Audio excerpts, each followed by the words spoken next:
Hi, good morning everyone. I am Suman Rathi from Seema brothers fashion boutique. आज मैं आप लोगों को स्टिचिंग के बिल्कुल बेसिक के बारे में बात बताना चाहती हूँ। जैसे कि हमने कल अपनी फर्स्ट वीडियो में आपको बताया था कि हम आपको स्टिचिंग के बिल्कुल बेसिक कोर्स से स्टार्ट करा के और पूरे प्रोफेशनल बुटीक्स के जो कोर्सेज हैं वो आप लोगों को सिखाएंगे अपने वीडियोस के ज़रिए। तो इस चीज़ के लिए आप हमारे चैनल को लाइक, सब्सक्राइब और शेयर भी कर सकते हो, फॉलो कर सकते हो। तो जैसे कि मैंने आपको बताया कि मैं आपको बिल्कुल बेसिक से स्टार्ट कराना चाहती हूँ, बिल्कुल पुराने टाइम से, हमारे जब से स्टार्टिंग हुआ है कि कैसे स्टिच होते थे, कैसे पुराने टाइम में लोग कपड़े पहनते थे।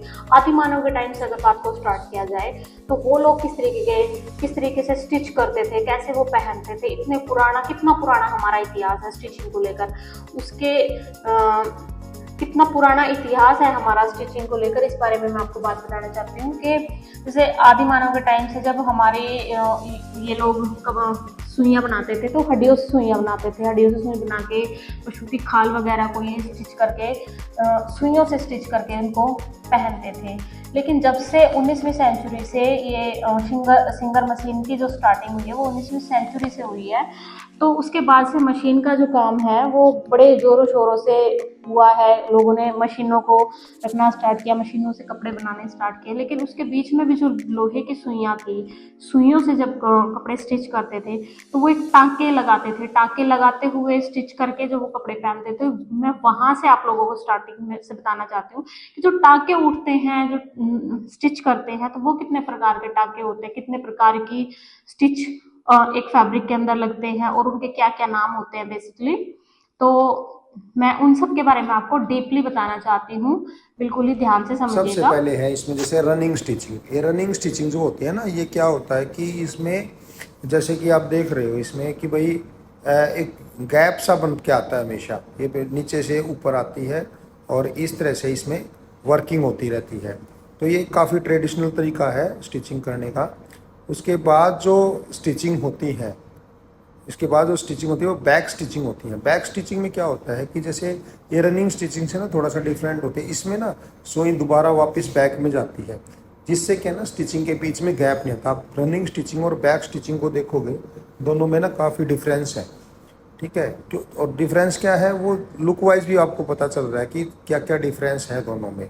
और ये काफ़ी ट्रेडिशनल तरीका है। अगर आपने देखा होगा कि जो रनिंग स्टिचिंग है वो कई बार गैदरिंग वगैरह बनाने के काम आती है, लेकिन जो पुराने टाइम में सिलाइयाँ होती थी, जो एक पार्ट को दूसरे पार्ट से जोड़ा जाता था, वो बैक स्टिचिंग से जोड़ा जाता था।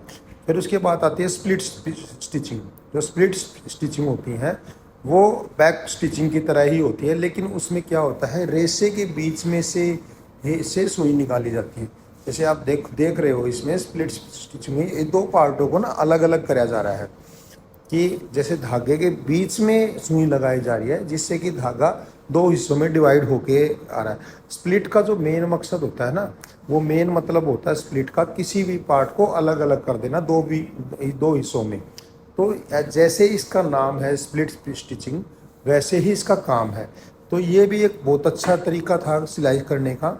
ठीक है, तो तीसरी जो स्टिचिंग है वो है बिलियनिंग स्टिचिंग। तो इस स्टिचिंग में क्या करोगे तो आप देखोगे कि ये एक अलग तरह की स्टिचिंग है। बिल्कुल इसमें सुई के चारों तरफ आप धागा को लपेटते हैं और फिर उसके बाद बैकवर्ड स्टिचिंग की टाइप से इसमें काम करते हैं। इसमें जो ये तरीका था ये बेसिकली किसी तरह की डिज़ाइन बनाने के लिए उस टाइम पे यूज़ होता था। काफ़ी ट्रेडिशनल तरीका है जो यूज़ में आता है। हालांकि इस टाइम पे ये तरीके काफ़ी कम यूज़ में होते हैं, लेकिन ये एक टाइप है स्टिचिंग का। पुराने ज़माने में क्या होता था, अलग अलग तरह के डिज़ाइन बनते थे, जिन डिज़ाइनों पे काम होके अलग अलग तरह से वो मतलब कि कलाकृतियों को दिया जाता है। फिर है इसमें ब्लैंकेट स्टिचिंग। ब्लैंकेट स्टिचिंग एक तरह से ये ओवरलॉक की तरह यूज़ होती थी पुराने टाइम में। इसमें क्या होता था कि जो सिलाई करने के बाद अगर कोई चीज़ ऐसे निकलती है, कोई तार निकलता था, रेशा निकलता था, उस चीज़ को फिनिशिंग देने के लिए और ओवरऑल कपड़े का मतलब कि वो कपड़ा चुभे ना, उस टाइम पे भी ऐसी टेक्नोलॉजियाँ होती थी। आज के टाइम पे ये मशीन से होती है। फिर है स्टीम स्टिचिंग। जो स्टीम स्टिचिंग होती है वो बैक स्टिचिंग की तरह होती है, लेकिन ये फॉरवर्ड तरीके से होती है। ये ऐसे नहीं होती जैसे बैक स्टिचिंग में आप बैकवर्ड तरीका यूज़ करते हो, स्टीम स्टिचिंग में ये बैकवर्ड ना करके फॉरवर्ड तरीका यूज़ होता है। तो इस तरह की बहुत सारी ट्रेडिशनल स्टिचिंग थी जो यूज़ होती थी काफ़ी पुराने टाइम में। ऐसा नहीं था कि मशीनें नहीं थी हैंड की और उस टाइम पे हम सिलाई ना होती हो, लेकिन उस टाइम पे भी सिलाई होती। फिर है चैन स्टिचिंग। चैन स्टिचिंग में आप देख रहे हो सुई के चारों तरफ से धागा निकाला जाता, दोनों लेफ्ट और राइट तरीके से धागा निकाला जाता और उसके बाद ये चैन की तरह स्टिच होती थी। ये चैन स्टिचिंग का जो नाम है वो बेसिकली इसीलिए दिया गया है क्योंकि इस स्टिचिंग में आप देखोगे कि जैसे चैन होती है उसी तरह से इस स्टिचिंग को बनाया जाता है। ठीक है, तो ये काफ़ी ट्रेडिशनल है। फिर उसके बाद आती है ट्यूलिप स्टिचिंग। ट्यूलिप स्टिचिंग में क्या होता है कि हम धागे को घुमा के जब यूज़ करते हैं, लेकिन इसमें जो आकार दिया जाता है वो एक पत्ती की तरह आकार दिया जाता है। ठीक है, ट्यूलिप का मतलब ही होता है कि नीचे से वो पतला होता है, ऊपर से वो चीज़ मोटी हो जाती है, जिसके कारण इसको नाम ट्यूलिप का दिया गया है।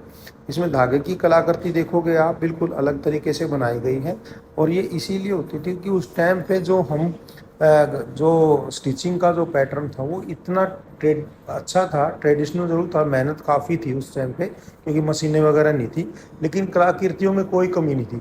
बल्कि अगर हम आज की अपेक्षा में इन चीज़ों को देखें तो उस टाइम पे काफ़ी अच्छे तरीके से और अच्छी उससे कॉस्ट्यूम डिज़ाइन की जाती थी। तो इस तरह से ट्यूलिप स्टिचिंग होती हैं। काफ़ी और स्टिचिंग भी है।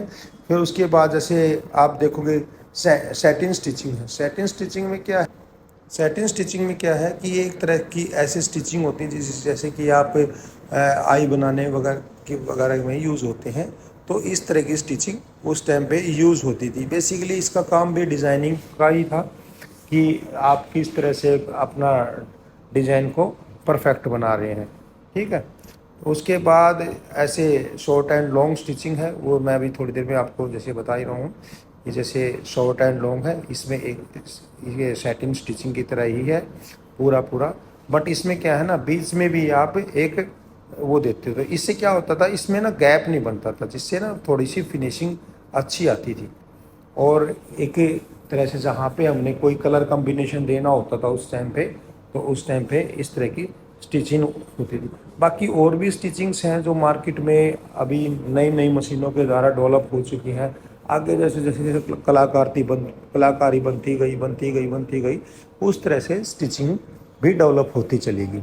तो इस तरह की स्टिचिंग डेवलप होने के बाद काफ़ी कुछ हमारे यहाँ पे चेंज आया, फैशन में चेंज आया और वो आज तक आपका चल ही रहा है। तो आशा करता हूँ कि आपको ये सब चीज़ें आपको पसंद आई होंगी। फ्रेंच स्टिचिंग में आप देखते हो बिल्कुल डॉटेड स्टिचिंग है। ठीक है, और डॉटेड स्टिचिंग ऐसी स्टिचिंग है जो मतलब कि आपको ये डॉटेड तरह के डिज़ाइन इस तरह से करते हैं।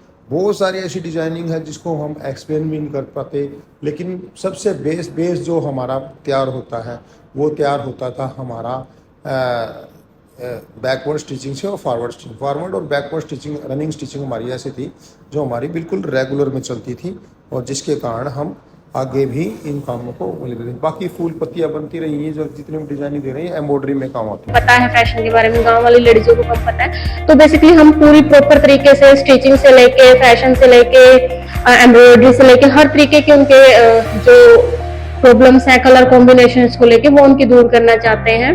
तो अगर आप लोगों को इस तरीके की प्रॉब्लम्स आ रही हैं और आप चाहते हैं कि आप थोड़ा सा अपग्रेड हो, तो हमारे चैनल को फॉलो कीजिए। हम आपके सभी क्वेश्चंस का आंसर दूंगी मैं। Thank you. फिर मिलते हैं एक नई वीडियो।